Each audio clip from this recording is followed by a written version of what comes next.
Hello there. Today I want to share with you my over-the-board experience from the yesterday's tournament. Yesterday I went to this individual blitz tournament. It was held in Krapina. This is a town near where I live. It was time controls were 5+3, and it was a Bronstein system. If you are not familiar with this, Bronstein system means that you cannot get extra time after the move. So you have 3 seconds, but you cannot go above what you already have. So once you have some time on the clock, let's say 3 minutes, you can never go above 3 minutes. So you get 3 seconds per move, but not above what you already have. So you cannot just make some moves to and fro and build up your time. So this is nice setup. This tournament was unusually strong tournament for let's say relatively small local event. I think this was because this virus situation, in which many over-the-board tournaments unfortunately were cancelled, and they became very rare. And now, once this tournament was announced, people all over the country came to play. There was one Grandmaster, several international masters, FIDE masters, and you can see the average rating of this tournament was 1914, which is strong for this kind of event. And also because of the pandemic situation, the number of participants were limited originally to 60. So it was not easy to apply, but in the end 10 people cancelled, so there were I think 50 participants. Okay, so I applied, and you can see I will show you the starting position. So these are the I don't know how well do you see this. Sometimes this screen capture can be blurred, but I will tell you nevertheless. So you can see the starting rank. So the first one is International Master, Grandmaster, International Master, FIDE Master, and so on. So many strong players, and I am in the end. So if 50 players, I'm 48 by the rank. So there were only 2 players which are lower rated than me, and I played both of these players in the tournament, and I lost. Okay, so I was not having some high hopes from this tournament, obviously, but I wanted to come anyway. It's very nice to come to the overboard tournaments. It's always this holistic chess experience when you can meet other chess players, chess enthusiasts, talk to them in person, and it's really different when you play with real pieces and you have a real opponent in front of you than playing online. It cannot be compared. So I wanted to get to this tournament, and I'm happy I did. Although I did score very poor, as you will see. Okay, so the tournament started. It was in one big hall, so we kept social distance as per instructions from our civil authorities. And I will just show you one picture. This was just before the tournament started. So this is it. So you can see that the tables are far away, and we were not obliged to wear mask. So because we were distanced enough. So who wanted to wear mask? Of course, it's not prohibited, but it was not obligatory. The tables were set far away. There was opportunity to wash your hands wherever you want, and after each round, the arbiter came with this spray with alcohol and sprayed all the pieces and boards. So I think from this perspective, it was very well organized, and it was safe. Okay, now I will show you my poor results. It's not something to be proud of, but okay. Like I said, it was a strong tournament, and I'm not a very good blitz player, especially over the board blitz, because you know in this over the board blitz you really don't have time to think. You don't have time to make blunder checks. You don't have time to ask yourself several questions like I do when I play slowly. You don't have time to evaluate the position. It's just your instinct and your chess feeling. So this is the test how good your subconscious chess is. I would say it's not 3 plus 2, so it's 5 plus 3. It's a little bit more time, but still not enough for any kind of positional evaluation, blunder checks, and so on. So you just play chess the best you know and hope for the best. Okay, I will now click here on my name. So these are the rounds, and you can see I scored only 1 point. So I have this 1 victory in the third round, which is actually strange because usually I lose first 4 rounds and then I start winning the games. But okay, this time I won in the third round 1 game and then I lost everything. You can see my performance rating was very poor, so it's 1282, and my international blitz rating is also not high. So you can see my national rating. This is very similar to FIDE rating is 1649, and my international rating, and this is a blitz rating. So this is standard rating, and this is blitz rating. So my blitz rating is 200 points lower, 1468, and this time I scored only.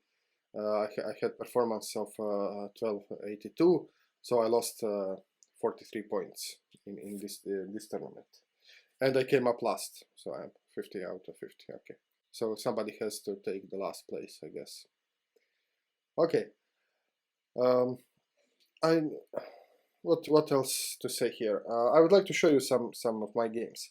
Well, first of all, of course, I didn't record the games, and I'm sorry I didn't. I even had the idea to take the small tripod and my mobile phone and turn on the camera near the board and so record, make a video recording of the game, and then later I could analyze. But I didn't do this. I don't know why.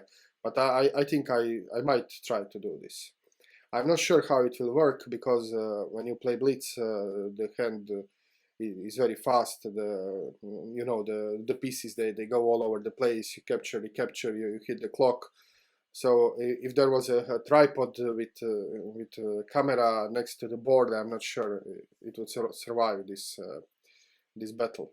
But I should try this. It will be interesting to have games and to be able to see them. But okay, I did remember some of my games and some of my positions here, so I like to show you this. Okay, let's turn on the board. So the first game, well, this was very funny because the first game was played against a club colleague of mine, so Boris Galoich, and he's not just a club colleague, he's the most active player in our club. He's the captain in our team league, and he's also an adult approver, and I like to say often that he's my chess idol in that sense, because he started to play chess competitively. I think he was like 38 or 39 or something, maybe even older, and he was about my strength then. So he was old as I am and strong, I think, as I am, maybe a little stronger. And he started to play chess, went to many tournaments. He played lots of blitz, but over the board blitz, so they used to have almost every week one local or informal tournament, and in the club or in the club nearby, and he played a lot, and he obviously worked a lot on his chess, and he's now rated, his standard rated is above 2000, so he reached this adult improver goal in his adult years. So he started, he was 38 or 39, and he's now 54, and he's fighting to get the national candidate master title, and he's very close, and I hope that he will succeed. So in the first round I played against him, so he's a much stronger player than I am, and I think this blitz rating is not very realistic. He lost something like 50 points on his last blitz tournament. He was having a bad day. But he is a strong player, and he's a strong blitz player, because like I said, he used to play blitz tournaments every week for years, over the board blitz tournaments. So I played him in the first round, and actually I played this rather well. So I played Scotch, e4, he replied with e5, knight f3, knight c6, d4, so Scotch game. He took, he takes d4, knight takes d4, he now developed his knight, knight f3, I develop my knight, knight c3, so everything is standard, bishop b4, so this is also the standard move. Now I took, I take this is also the main line, so knight takes c6, nothing wrong with this, and d takes c6. And now in the, well, in the excitement of the game, I didn't see that this queen exchange is on the board. If I did, I would probably exchange queens, and then he would have to move to d8, and then I would play probably something like bishop g5, preparing to castle long. This is what I usually play. But now I was too excited to see this, and I just played f3. So f3 is the standard idea to protect this pawn, since my knight here is pinned, of course, and also I like to have my bishop on c3, and this f3 pawn is guarding g4, so my bishop on c3 cannot be harassed by this knight. So this is why I played f3, but okay. He captured the queen, of course, and I captured back. Okay, and now the game continues, and actually I played rather well the rest of the game. Everything got exchanged. I don't remember concrete moves of the game. By the way, I recalled all these moves the day today, so the day after, because I was too tired. When I came home, I just went straight to bed, but I didn't sleep. I watched Kasparov fighting Magnus Carlsen on this chess 1960 tournament. But I was too tired to do chess, so I didn't did this recollection, but only this today morning.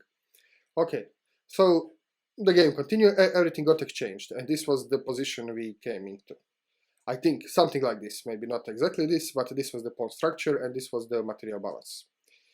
Okay, so I was white here, and as you can see, this position is very interesting. White is better here for two reasons. First reason is that white has bishop, and bishop can play on both wings at the same time, and white has knight, and you can see there are pawns on both sides of the board, obviously.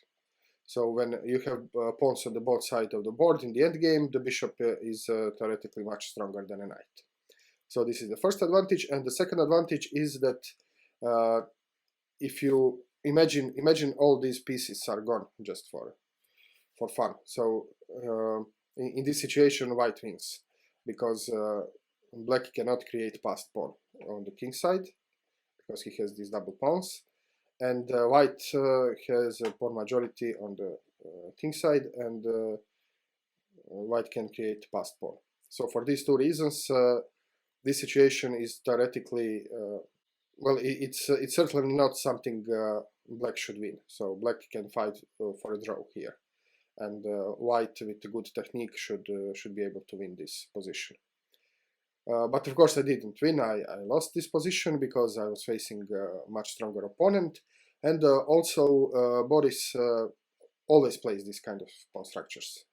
So he's very experienced. Whenever he plays against Scotch or against Rui Lopez or I don't know, but many times he ends up in exactly this pawn structure. So he knows very well how to play this. He knows some tricks. He knows how to break here. So I didn't stand much chance. But I'm happy because I played correctly, you know, the opening and the middle game, short middle game, and so on. Okay, so this was the first game. The second game I played against in the second round against Patrick Lapach, and I met this player. He's a young player. I think he's like 17 or 18 years old, and I played against him in the classical tournament, over the board tournament. It was 90 minutes plus 30 seconds. We played in this same town in Krapina, and it was the beginning. I think it was January of this year, and it was a draw, and it was a draw by repetition in the middle game. Very strange draw. But he was a stronger player. He is a stronger player, so I was happy to get to draw against him, and I think I was pawn down or something in the position, so I was even happier to draw. Okay, this game went something like this. So he played e4, e5, knight f3, and I played Petrov. And you'll see again, I got much better position, but then I just blundered. I just completely oversaw one threat. So knight c3, knight c6. Now it's for knight, and bishop c4. This is for knights Italian, and I like this position because there is a trick involved. So knight takes e4, and now if knight takes on e4 back, then I have this nice fork with my d5 pawn. I regain material, and I have a better position, better development, more space in the center, and so on. So I know how to play this variation in principle. And he did something which is not so the main line is just to take on e4, but he played bishop takes f7, and this is good, I think, in the blitz games. This is something you will often see with unexperienced players, because this looks very nice. I have to move my king is exposed, I get to lose my f-pawn. I mean, after the exchange, material is equal because I got his e-pawn, he got my f-pawn. But this is actually considered a bad move. If you look at in any book, any engine evaluation, this is not advisable, and this is, let me turn on the engine, this is minus 1.6 is the engine evaluation of this position. Okay, so this is not a good move, but black should know how to play against this move. And in principle, I do know how to play. I faced this move many times, so I should know how to play this. But well, this is the thing. When you are over the board on the blitz tournament, you just your knowledge somehow disappears, and you'll see this in some other games as well. Okay, so I continued. King takes f7. Now he took his knight, and d5. So this is standard, and now you can see why this move is bad. I have a strong center. He has to lose another tempo by moving his knight somewhere. This is moving knight on g5 looks promising, but this is actually not a good idea, because after king moves, this knight gets kicked on the edge of the board and stays there forever. So it's not such a good idea. So here black is much better. Knight c3, he retreats his knight, and now I played e4. So where should he put his knight? No available squares here, so no country for old man. So nothing to do with this knight. He has to bring it back. So look at this position. Let's evaluate this. So yeah, minus 1.7, much better for black. And now I played something silly. I think I played bishop b4. But I'm not sure, but something like this. I played something silly. This is silly, of course, because he has this queen h5 check, and now check with this threat. So this is something I missed. I mean I missed, and I forgot, because I saw these positions before. So I should have played here. I should just attack my king, and I will be much better for the rest of the game. And this is it. Although computer says it's equal. Well, let's see what does computer want me to do here. Okay, he wants this bishop, and now it's minus 2.2. I would say this is the move, but okay, because this still stops this threat, and then I can just defend with g6. Okay, but anyway, this is what happened, and now I play g6. He took my pawn. We exchanged queens, and the game continued. In the next 10 moves, I blundered 2 pieces, and I resigned. So, I mean, it was decided by 2 blunders in the very short time, not by the positional superiority, but nevertheless, it's interesting how after this position on all my knowledge disappeared. I forgot about this obvious threat. First of all, I should have seen this on the spot, and I should have known this. But okay, I didn't. Okay, the third game. Okay, this game I won. It was the game against Vukman, so Branko Vukman. He was from Zagreb. He's a class A player. So in Croatian we have categories. So it's first category. It's equivalent to class A. So it's the step below candidate master. So okay, he's a strong player, and this was the position something like this. I'm not 100% sure that this is the exact position, but I think it's either this or something very similar. And this position arose from King's Gambit. So I played King's Gambit, and it got very complicated. And then we exchanged everything, and I sacrificed this exchange in this process to get these nice pawns here. Maybe he had, I'm not sure, maybe even he had, I think the computer says that this is equal. Maybe he had 1 pawn here, I'm not sure. Maybe I forgot to put 1 pawn, but something like this. Anyway, the point was that I sacrificed the exchange in order to get some free pawns rolling. And then I won the game. He lost on time actually, but it was lost game. I managed to pull all my pawns up, and my king was surrounded by pawns, so my king was very active in this pawn rolling. My knight was very close, and my rook was supporting from the back. So he couldn't stop these pawns, and he just was thinking a lot, and he lost on time. And this was a very exciting game because this exchange was very wild. So it was something like he attacked my queen. Then instead of moving the queen, I attacked his queen back. Then he moved away his queen by attacking my rook, and then I moved my rook by attacking his queen in turn. So it was very high tension on the board. And then at one point it just snapped, and everything got exchanged with this result. So it was a complicated tactical sequence, and I managed to win this. So I was happy because I won in the third round. And I thought, oh great, this will be a good tournament. It's a good start. This is a class A player. I won. I won in a complicated position. So yeah, good for me. I must be in the top shape. But then I lost all every game in the tournament. So what can you do? Okay, I'll show you just three games I remember. So this one is against Christian Novosel. He's also a local chess player. I didn't play.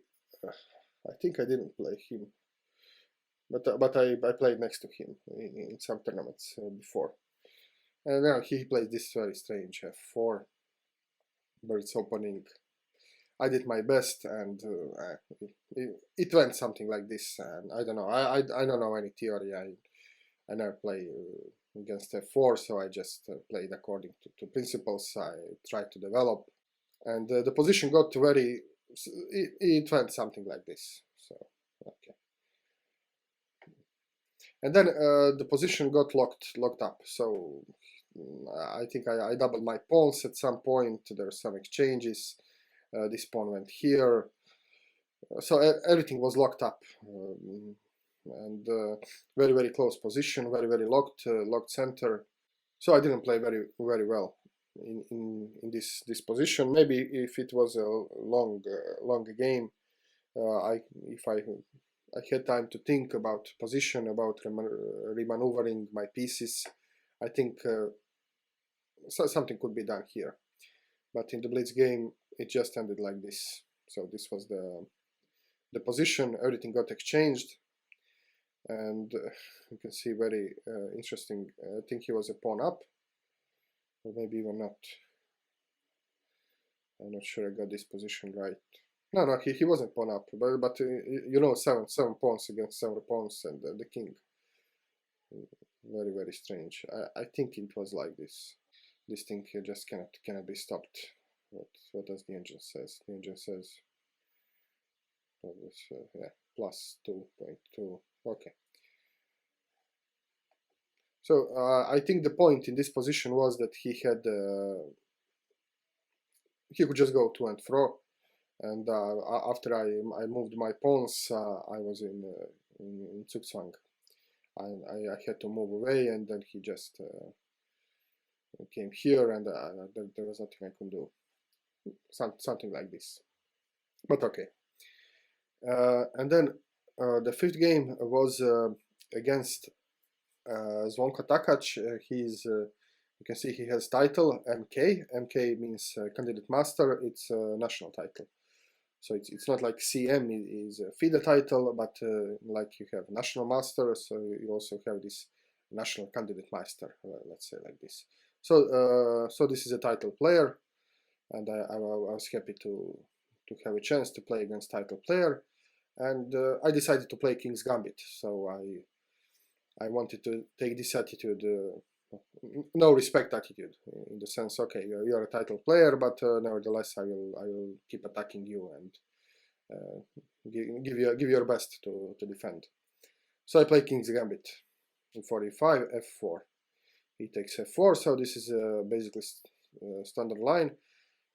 Knight c6 is rare in the King's Gambit, but okay, I just continued with my plan. So I have center.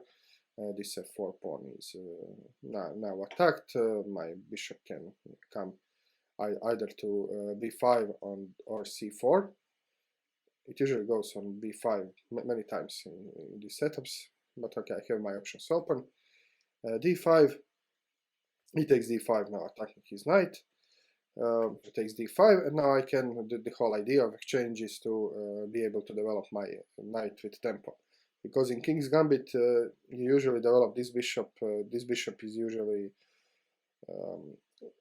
easy to go away, and you castle, so you have everything eyeing the f7 square. But this knight on b1 is somehow lagging, because it's always lost of time. Because all the action is going on the king side, and you play with these pieces, and then you have to, one point in the middle of the attack, you have to make this quiet move by developing your knight, because you cannot complete your attack without the knight, and you cannot complete your attack without the a1 rook.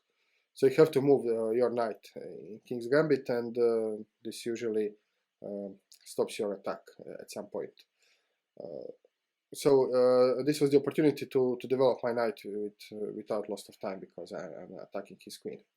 And he plays queen e6 check, and now this is again one other position when I know what to play. I had this position or similar positions earlier. I know my theory. I mean, when I say I know theory, I know the ideas of the opening. I don't know moves. So I know that the idea of King's Gambit is to mobilize your pieces as quick as possible, to make threats, to take open lines, and so on. And I also know in King's Gambit one should not be afraid to move his king. It doesn't matter, because you are not playing for long positional game with safe king, but you're playing for the attack. So if in any normal circumstances, if you give me this position, I would immediately say king f2, because this is in the spirit of King's Gambit. I play king f2, then in the next move I can develop my bishop with a threat, because then the threat is this pin. Okay, so this is something I would, in normal circumstances, immediately notice. Okay, you should play king f2 here. No doubt.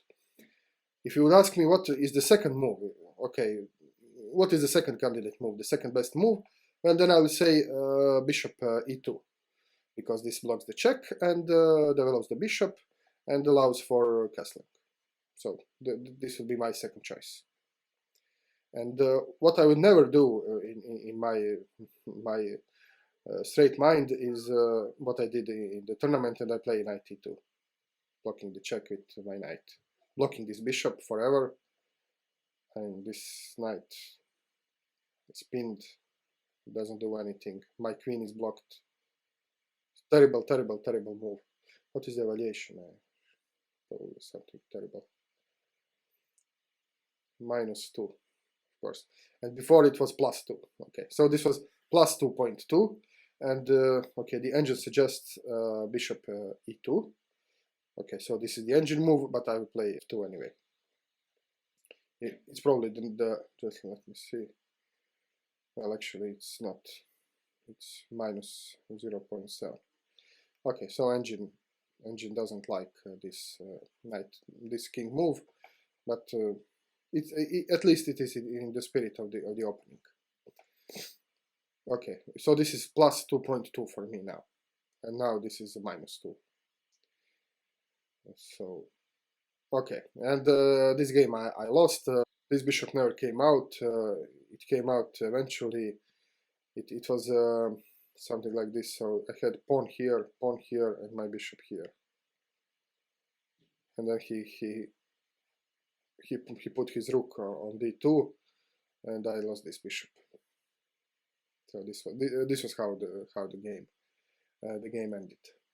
Okay. So once again, I just made a move. I would never move. I would never make otherwise.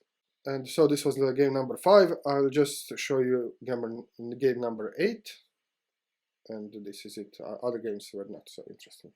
So this was the 8th round, and I was rather frustrated at this moment, because I lost first 2 games. I won the 3rd round, and then I lost 4 games in a row, and this was on the last board, so board number 25. So I was rated last at this point already. So I was a bit frustrated. And this again, I made a mistake which I would never made under normal circumstances. But okay, so this is the only game I remember the whole game, because it was very short. So I can show you the whole game. So my opponent played d4, d5, c4, and now I went for Chigorin defense, knight c6. Well, first of all, like I said, I don't study openings in the sense that I memorize variations, but I know the ideas of the opening. So what do I know about Chigorin? I know several ideas. So I know the idea is to play e5, if possible, when possible, as soon as possible. And I know also that after e5, my both bishops will be free, and then I can neutralize the threats made by his knights by pinning them. So if he threats something with knight c3, I can just pin this knight and maybe even exchange the knight. So this is something. This is all I know about Chigorin. So. Of course, I went through some 20 games to see how masters play this opening, but these are the ideas I know. So the only thing I knew, I didn't apply, and you will see. So c takes d5, okay, queen takes d5, it's okay, knight f3. And now, like I said, the main idea in Chigorin is to play e5 as soon as possible. So here it is possible, because this is this square is defended 2 times, and it is attacked 2 times. So I should play here e5, and when my opponent attacks the queen, which he will probably likely do, then I don't have to move away my queen, but I can just pin the knight. And then if he unpins, then I can just take the knight. And I don't have to lose tempo moving my queen, and I have good center, I have a lead in development, and so on. And all this I knew when I was playing the game. But for some unexplained reason, instead of e5, I played this terrible move, bishop g4. I don't know why. I just played this. And everything went downhill. So knight c3, now he's attacking my queen. He gets the tempo. I have to move away my queen. I looked later in the book and in the engine, queen a5 is the move here. But how should I know this? I never had this position before. So I didn't know what to do with my queen, so I just retreated it back to safety. And now he started to chase my knight, so d5. I went for this idea, hoping that maybe I can recapture with my bishop, but of course he didn't allow for this, so I had to move my knight again. He attacked my knight, I had to move it again. And here, also in Chigorin, I played knight to g6 here and lost the game. I should play the knight d7, and this is also a common idea in Chigorin, which I completely forgot. So the third thing I know about Chigorin in terms of ideas, that you should stop the expansion of the center pawns, and you should counter the control of the center by your pieces. And knight usually goes to something like d7, because now from d7 he controls this center. So this move is against the spirit of the opening, and it's okay. This is a tactical blunder, but it's also positionally very bad. I should fight for center with my pieces. So knight should be here, but okay. This was a tactical blunder, but now he has this queen a4 check. What can I do? I can block the check. Then he brings his bishop. I can block, and he takes. And now whatever I do, I cannot I cannot do anything here.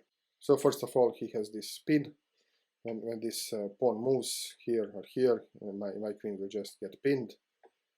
If I move away my queen, then he checks. I mean, I cannot avoid losing. So I think it's clear. I cannot avoid losing my queen, and he can even promote. So it's game over. Computer says plus 11 or something. So I resigned at this position. So well, this is the story of this tournament. All the mistakes I did was either blunders or some positional and opening mistakes, which I knew. So it's not that I didn't know that how to play. I just didn't play the moves I normally play and the moves I normally do. So this is all the part of chess. So the excitement, the adrenaline, it's just how it is. So I ended up last in this tournament. I had 1 point, 1 victory, 10 defeats. I was a little frustrated, I was a little depressed, but it very soon passed on. We had a dinner, we had a beer after the tournament, and okay, I came home. I continue to work on my chess like I do, and I'm focusing on slow chess. So my ambition is not to become a great blitz player. I want to understand the game of chess. I want to develop the habit of deep thinking, positional understanding, of course, to get tactical excellence. And my focus is on classical chess, and this blitz is good to test your intuition, your chess reflexes, to meet nice people, to feel the pieces, to feel the physical board, and so I think I'm glad I went to this tournament, and this was a good experience for me. Okay, thank you very much for watching this video. If you like it, please click the like button, subscribe, leave your comment below, and we'll see you very soon with our program. Cheers.